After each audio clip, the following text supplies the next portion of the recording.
Welcome back to CNNX. I'm your host, and today we're bringing you a major update on the growing trade tension between Canada and the United States.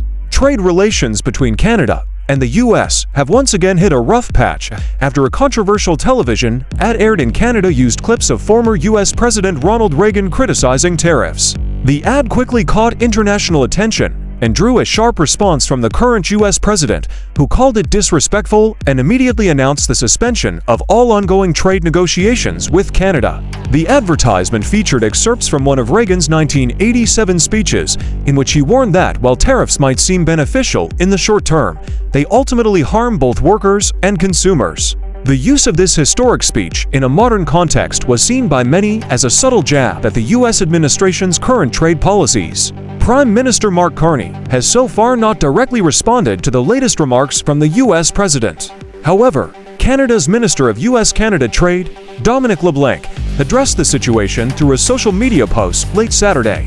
He reiterated the Prime Minister's stance that Canada will continue to move forward with its economic plans and will remain ready to resume trade discussions whenever the United States decides to return to the table.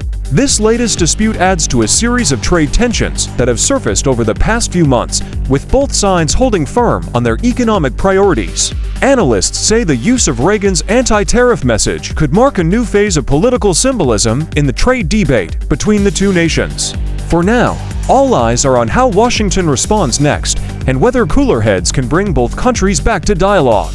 You're watching CNNX, your source for global updates, political insights, and breaking international news.